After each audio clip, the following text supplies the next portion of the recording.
हर साल की तरह इस साल भी दीपावली के त्योहार का शुभारंभ धनतेरस के त्योहार से होगा। लेकिन सबसे बड़ा सवाल यही रहता है कि धनतेरस के त्योहार पर ऐसी कौन सी वस्तुओं का इस्तेमाल करना चाहिए जो बेहद ही शुभ हो और पैसे कैसे बरसें, ये बड़ा सवाल खड़ा होता है। आज हमारे साथ आचार्य संजीव जी मौजूद हैं। बहुत बहुत स्वागत है आपका।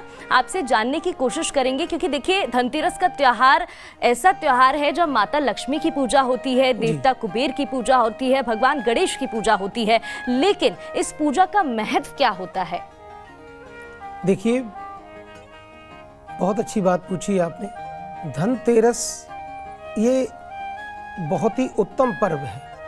आज के महापर्व में भगवान धन्वंतरी का अवतार हुआ है और धन्वंतरी भगवान अपने हाथ में अमृत कलश लेकर आए, तो आज के इस पर्व को अमृतमय भी कहना चाहिए।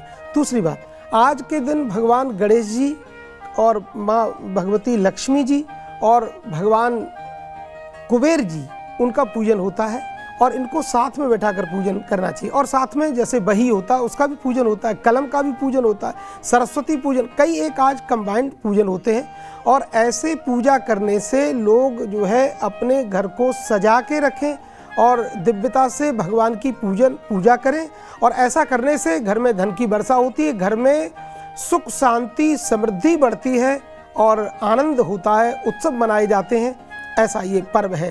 तो धन से आपूरित ये पर्व है, इसलिए इसको धन त्रयोदशी कहते हैं। आचार्य संजीव अग्निहोत्री जी, सबसे पहले जानना चाहूंगी कि वो कौन से उपाय हैं जिनसे हम सभी के घर पर धन की वर्षा हो? जी देखिए, घर को साफ सुथरा करें, सफाई से माँ का सीधा वरदान, माँ लक्ष्मी को गन्ने के रस से स्नान कराएं, श्री सूक्त के मंत्रों से के साथ माँ को स्नान कराएं। मंत्र है हिरण्यवर्णाम हरिणीम सुवर्ण रजस्रजाम चंद्राम हिरण्मयीम लक्ष्मीम जात वेदो म आवह ताम आवह जात वेदो लक्ष्मी मनपगामिनीम यस्याम हिरण्यम बिंदेयम गामश्वम पुरुषानहम आदि आदि। ये 16 मंत्र हैं, ये ऋग्वेदोक्त हैं।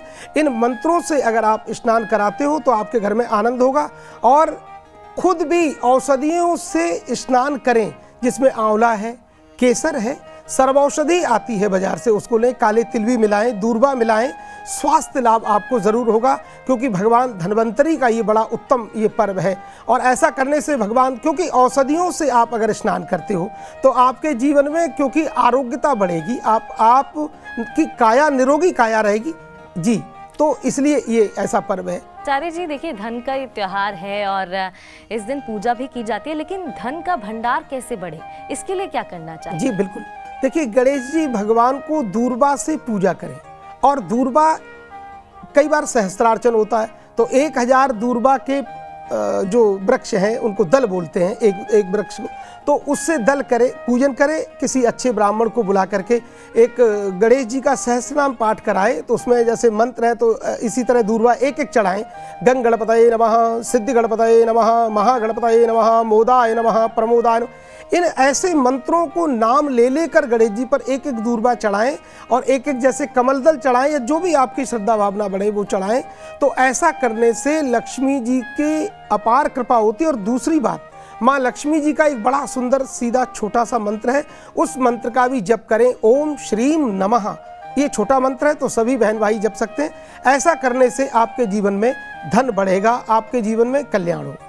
बिल्कुल, ओम श्री नमः ये छोटा सा मंत्र है जो सभी को आसानी से भी याद हो जाएगा।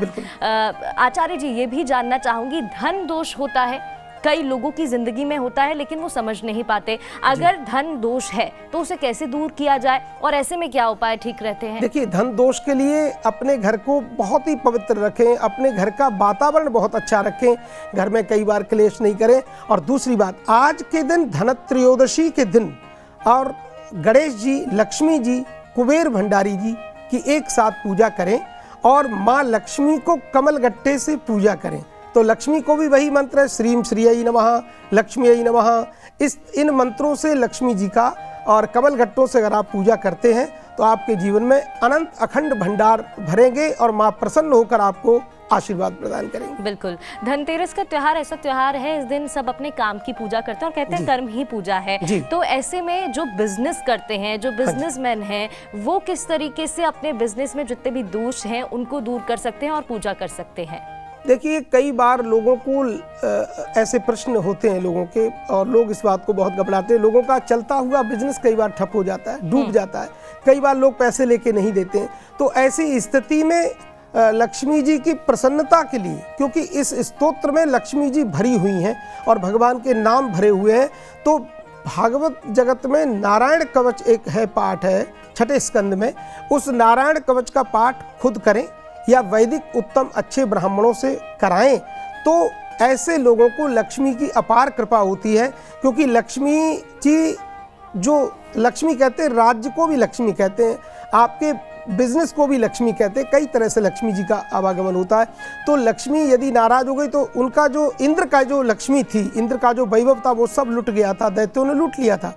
तो इस नारायण कवच के प्रभाव से त्रैलोक के लक्ष्मी विभुजे बुभुजे विनिर्जित्य मृदेश्वरान, इस नारायण कवच का पाठ करके लक्ष्मी, जो खोई हुई लक्ष्मी थी इंद्र की, वो इंद्र को पुनः प्राप्त हुई। ये इसमें भाव है। तो नारायण कवच का पाठ जरूर करें। हरिर्विदध्यान मम सर्वरक्षाम न्यस्तांग्रि पद्मा पतगेन्द्र पृष्ठे धरारि चर्मा सिगदेषु चाप पाशान दधानोष्ट गुणोष्ट बाहु आदि आदि नारायण कवच के पाठ हैं। तो ऐसा करने से अनंत अखंड लक्ष्मी आपको मिलती है। दूसरी बात, आपके जीवन की, आपके शरीर की, आपके व्यापार की, आपके बिजनेस की, साथ में रक्षा का भी विधान होता है इस स्तोत्र से। जो नौकरी पेशी लोग हैं, जो नौकरी कर रहे हैं, नौकरी में तरक्की के लिए वो क्या कर सकते हैं? जी, इसमें नौकरी की तरक्की के लिए देखिए, सबसे पहले भगवान विघ्न विनायक श्री गणेश जी महाराज हैं, और गणेश जी के मंत्र का जप जरूर करें। प्रातःकाल उठ के ओम गंग गणपतये नमः, इस मंत्र का जाप करें। ऐसा ये जाप करने से, और फिर साथ में माँ लक्ष्मी का भी जप करें, ओम श्रीम श्रीयै नमः, इस मंत्र का जप करें। और कमल दल जरूर चढ़ाएं इसी मंत्र से, ओम श्रीम श्रीयै नमः, ओम श्रीम श्रीयै नमः, एक एक मंत्र बोलते जाएं और एक एक कमल दल चढ़ाते जाएं। तो ऐसे कमल दलों से जो समर्चन, जो अर्चन करते हैं, माँ का पूजन करते हैं, ऐसे लोगों के यहाँ अनंत अखंड लक्ष्मी के भंडारे भरे रहते हैं और किसी प्रकार की घर में परेशानी धन की नहीं आती है। तो ऐसे धन त्रयोदशी के इस व्रत पर्व में, और अगर आप पूजा करते हैं, और वैसे भी आज के दिन प्रदोष व्रत होता है, तो प्रदोष में नाना प्रकार के दोषों को हटाने की शक्ति होती है। तो अगर ऐसे में आप ये पूजन करते हैं तो आपके जीवन में निश्चय लक्ष्मी की कृपा होगी, भगवान धन्वंतरी की कृपा होगी, कुबेर भंडारी जी की कृपा होगी। जी बिल्कुल। देखिए, अध्यात्म की हम बात करते हैं तो चमत्कार उसके साथ ही सब जुड़ा ही होता है। कई बार ऐसा होता है कि कुछ चीज़ें खो जाती हैं, कोई वस्तु नहीं मिल रही होती है, कोई संपत्ति नहीं मिल रही होती है, लेकिन अगर ऐसा होता है तो फिर उसे कैसे वापस पाया जा सकता है?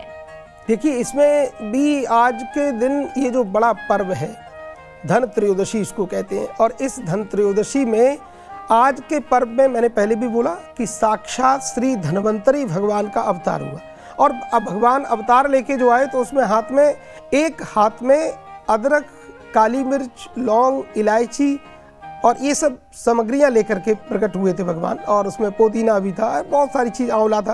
तो ये सब लेके, एक हाथ में भगवान कलश अमृत का लेके प्रकट हुए। तो ये बहुत ही उत्तम व्यवस्था है। ऐसे में धन्वंतरी भगवान का भी पूजन हो, और साथ में विशिष्ट जो पूजन है आज का, वो गणेश जी, लक्ष्मी जी, कुबेर जी, और एक साथ इनकी पूजा करें। और इनके लिए एक विशिष्ट मंत्र है, अगर आप इस मंत्र का जाप करते हैं या ब्राह्मणों से कराते हैं तो आपके घर में अनंत अखंड लक्ष्मी रहेगी और कभी लक्ष्मी आपको छोड़कर नहीं जाएगी। क्योंकि लक्ष्मी जी जब प्रकट हुई तो मैं आपसे कहना चाहूँगा, ये मंत्र के साथ ही लक्ष्मी जी प्रकट हुई थी। ततश्चाविर्भूत साक्षात् श्रीरमा भगवत्परा रंजयंती दिशा कांत्या विद्युत सौदामनी यथा। इस मंत्र को सुनकर के माँ प्रकट हुई, और इस मंत्र, ये प्राकट्य का मंत्र है, तो ये इतना दिव्य मंत्र है कि ऐसे मंत्र को जपने से आपकी चमकती हुई लक्ष्मी आएगी। विद्युत सौदामनी यथा, जैसे आकाश में बिजली चमकती है और कहाँ गायब होती आज तक कोई नहीं जानता है, ऐसे ही आपके जीवन में इस मंत्र को यदि आप जपोगे तो लक्ष्मी चमकती हुई बिजली की तरह आएगी और आपके घर सदैव स्थिर रहेगी और इस मंत्र से आप अगर कमल दलों से अर्चन करते हैं, कमल गट्टे चढ़ाते हैं, या फिर लक्ष्मी जी के लिए और भी सुवासित जो सुगंधित पुष्प हैं उनसे आप समर्चन पूजन करते हैं, तो लक्ष्मी जी की अभीष्ट कृपा आपके घर में, आपके परिवार में, आपके जीवन में, आपके व्यापार में सुदृढ़ रहेगी। आपका जीवन चमक जाएगा माँ की तरह, और ऐसी मेरी कामना है। बिल्कुल, माँ लक्ष्मी की कृपा ऐसे भी बरसती रहेगी। बहुत बहुत शुक्रिया आचार्य जी आपका इन तमाम सवालों का जवाब देने के लिए, और हमें उम्मीद है जितने भी दर्शक हैं वो भी समझ पाएंगे कि किन बातों का पालन करें और अपने त्योहार को शुभ मना पाएं। आप सभी को धनतेरस के त्योहार की हार्दिक शुभकामनाएं। बहुत बहुत धन्यवाद। जय हो।